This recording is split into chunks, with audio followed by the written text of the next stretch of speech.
Okay, so a general summary of the data. Generally, the UK's response has not been received very positively. This number here, 61, shows us that there's been 61 deaths per 100,000 people, and that's second only to Spain when compared to other key countries in Europe.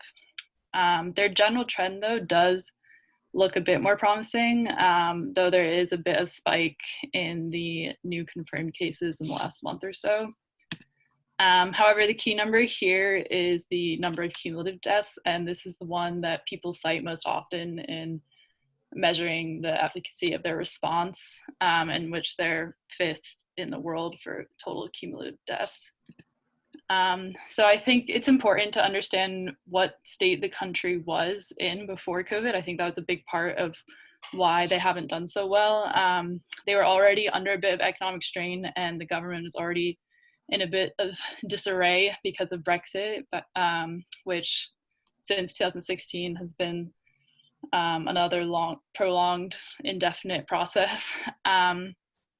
Also, the NHS, National Health Services, was quite underfunded at this time and is spread pretty thin. And then January 31st, they have their first COVID case. So up until early March, it was largely an active time for the government. They had some light advisory statements, recommendations, but they were very reluctant to impose any lockdown restrictions because of the economy. And it wasn't until March 16th when the Imperial College of London predicted 250,000 deaths unless social distancing was put in place that they finally took action. So March 23rd is when they officially entered lockdown, and this was, here was probably a key misstep for them. Instead of taking the World Health Organization's advice to track and trace, they kind of put testing on the back burner, instead focused on the NHS and expanding their resources, and they adopted the stay home, protect the NHS, save lives. The NHS is like a really important part of their national identity, and because it was already pretty vulnerable, they really wanted to focus and make sure that it survived the pandemic. So April to early May is where most of the peak was in terms of deaths and cases, as was for a lot of the world at that time. But May 5th is when they officially surpassed Italy in total cumulative deaths, so that was big. But they succeeded in protecting the NHS, so there was a bit of optimism there.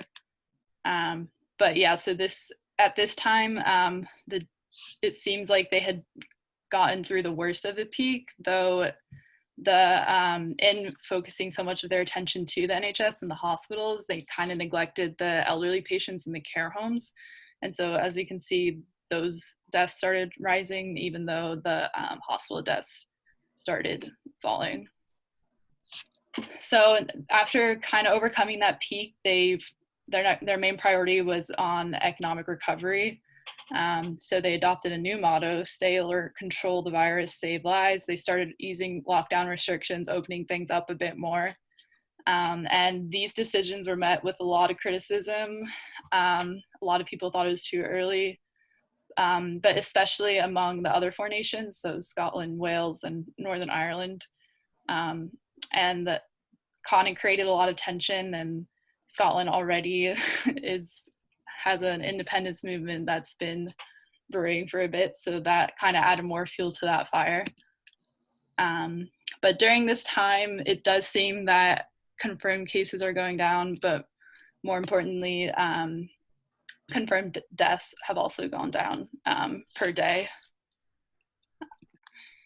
But the main problem is still the total cumulative deaths, and they are well over 40,000 at this time by July 31st, well above Germany, Sweden. Where is USA? Oh, I couldn't even fit them on the chart. So in the last month, there has been a spike, and Boris Johnson himself said he's afraid of a second wave.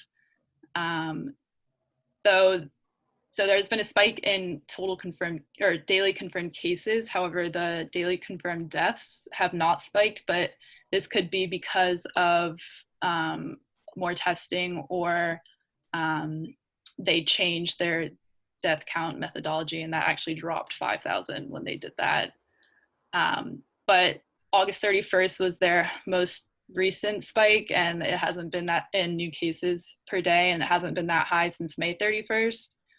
And so now kind of their two main issues are, I mean, the government structure itself, it's been exposed, a lot of weaknesses have been exposed, and also the economy. It's actually the biggest economic recession of all major countries in the world. And yeah. Great, thank you for sticking to the timeline. Any questions for the UK? Why do you think that, yeah, go ahead.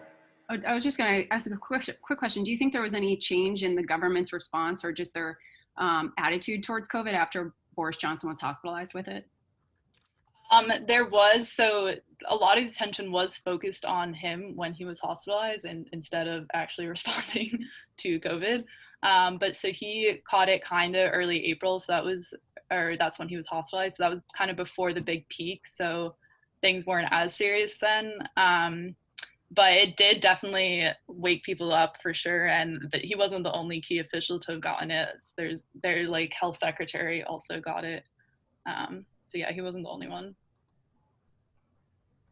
So it looks like they're not doing anything very special, but why the death rate is going down?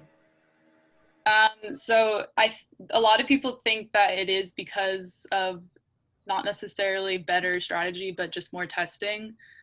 They've massively increased that, and that was really low in the beginning. And I think they've focused a bit less on just increase, like they built 9 hospitals in 9 days, and then they kind of shut down because they weren't being used. So I think they focused less on expanding the NHS and actually focusing on the patients, and especially they were before sending like elderly patients to care homes without testing them. And so they're being a bit negligent in that manner before.